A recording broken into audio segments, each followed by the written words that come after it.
Crazy world, man. You see, I didn't even want to, because I've been just seeing it on the timeline on the news about what's happening in Morocco.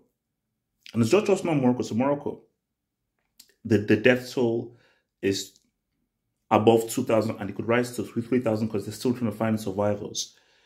You have, and you have in Libya, where I think the deaths was now approaching 5,000 of those floods. And remember the whole thing with Turkey as well, that took the life of Atsu, man. This is just like, for me, it's so sad because it's whose fault? It's nobody's fault. Because there's some ways to say, okay, no, if you were not there, if you did this, these are repercussions because you had this action. But when it's a natural disaster like a freaking earthquake or flooding, what the hell are you supposed to do? That's just a natural disaster and it's just bad luck. It's just bad luck. You know, but there's just this story from just this kid with this Real Madrid jersey. And what's so crazy, just so crazy how life works. Because a few hours earlier, you know, because I was just sort of taking my, like a day off. I was watching, because you know how you go down a rabbit hole. So I was looking at Jude Bellingham, just researching him, his parents, his upbringing, about his dad who played it in non-league. Then that then took me to Real Madrid diary. I then looked at his unveiling at Real Madrid and what that was about, and behind the scenes of his unveiling at Real Madrid. Then it then took me to the behind the scenes of the game against Getafe, like, you know, them going into the stadium, them in the dressing room, them interviewing the fans, and then I think it then had Bellingham set up. He's never experienced the sound, just the level of the sound ever in a stadium like that before. So like you could just see in his face how it was just so astonishing, the atmosphere in the stadium. So it's just crazy that how that's now linked into this story that I saw of this kid. He's lost his whole family. Like, it's so depressing. It's so sad. It's so effed up. It makes you just question everything. It's to question faith, everything. So why? Why would you have a scenario where this poor child has lost his entire family? He says that he wants to now obviously carry on his studies to become to become a professor or a doctor, because that's what his late father wanted. But the thing that was striking was he was wearing a Real Madrid jersey. So I think Real Madrid fan groups are saying, bro, can we locate this kid and help him? Here's my thing. There is nothing Real Madrid can do that can bring back his family. Nothing. Nothing that they can do. But when you're in a situation like this, something is better than nothing.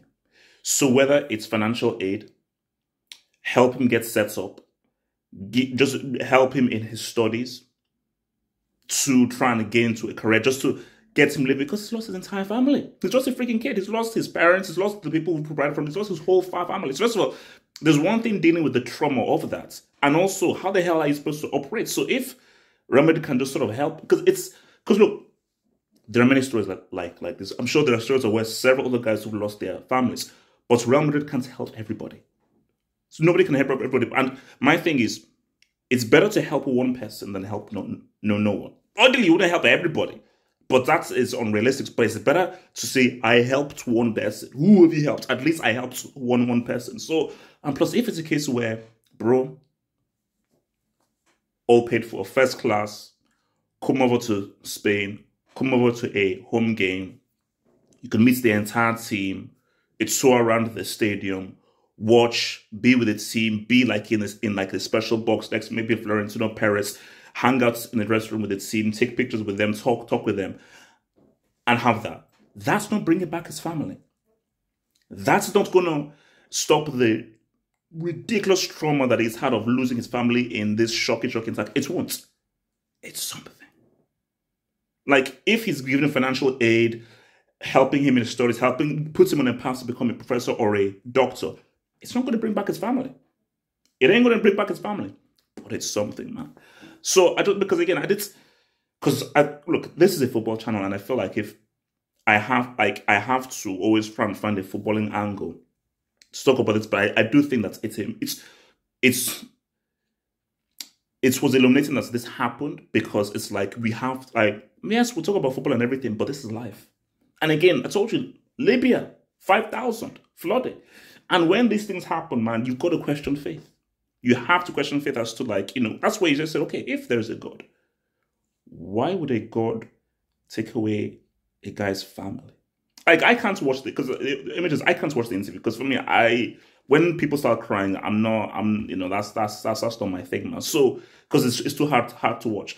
But it makes you question, like, so if there is a God, why would a God allow this to happen to someone? So it's that God is testing him. So a God is putting him through a test of, let's see how you cope when you lose your entire family through an earthquake. It makes you question a lot of stuff, man. It makes you question a lot of stuff, man. But yeah, man. Hopefully he gets contacted and Real Madrid can just help him. And Real can help him, and at least it can be something in what's just a very, very unfortunate tale, man. Like that vid. Subscribe if you're new. One love, man.